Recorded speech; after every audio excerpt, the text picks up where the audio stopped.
it unfolds, the saga of Mahmoud Khalil, the Colombia agitator picked up by immigration enforcement recently, looks less like a complicated immigration law dispute and more like something out of a John le Carré copyright novel. But inspect the details, and Khalil's case gives us a glimpse of a well-established network linking American universities, international progressive NGOs, and government agencies.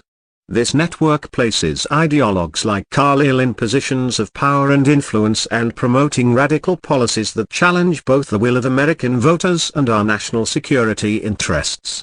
As always in such shady tales, the simplest questions are the hardest to answer. To start, who, exactly, is Mahmoud Khalil?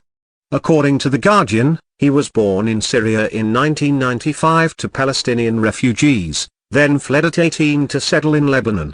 After his detention, however, the US government reported that he was a citizen of Algeria. How did he end up there? His professional history is equally convoluted. The Guardian claims he worked for various international NGOs, then landed a job with Britain's Foreign Office, where he helped administer the prestigious Chevening Scholarship Program. The Telegraph, to make an intricate story even more complicated, reported that Khalil worked for the embassy, not the Foreign Office per se. Then it was on to the UN, where Khalil interned for UNRWA, the organization's agency for Arab-Palestinian refugees that, as a recent lawsuit claims, is a major source of staffing and funding for Hamas. How did a Syrian refugee end up in these positions?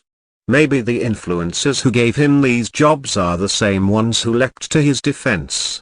Immediately after his arrest, Khalil's case was taken on by no fewer than 19 lawyers. Heading Khalil's legal defense team is Ramzi Qasim, professor of law at the City University of New York, with a panoply of connections. Himself a Syrian immigrant, Qasim is a fellow of the Paul and Daisy Sras Fellowships for New Americans, which helped fund his legal education at Columbia University. At CUNY, Qasim founded Creating Law Enforcement Accountability and Responsibility, CLEAR, which, among other areas of interest, focused on challenging the Trump administration's treatment of major gifts from George Soros's Open Society Foundations and Jeff Bezos's former wife, Mackenzie Scott. Qasim's previous clients include a few members of Al-Qaeda, including Ahmed al-Darbi, a terrorist convicted in 2017 for bombing a French oil tanker, as well as another close associate of Osama bin Laden's. In 2022, the Biden administration nevertheless tapped Qasim to serve as a senior policy advisor. How did Khalil's predicament come to Qasim's attention? It's worth noting that while still a student at Columbia, Qasim was himself a leader of anti-Israeli agitation. So was another of Khalil's lawyers, Clear's Shestso Abashidal. In a recently surfaced video of an online training of anti-Israel activists, Dal acknowledges that statements in support of Hamas may implicate a non-citizen's legal status, so the very assertion that she and Khalil's other lawyers are now denying her and advises her charges to remain silent rather than frame themselves. There's nothing inherently nefarious about hardworking and talented people, immigrants or native-born, ending up in positions of power and influence. Nor is it novel for NGOs with deep pockets to promote their worldview and their people. But the Khalil case points at a concerted, long-term effort to capture American institutions, change them from within, and push policies and ideas that lie far outside the social consensus and, arguably, the boundaries permissible by law. Ramzi Qasim is typical.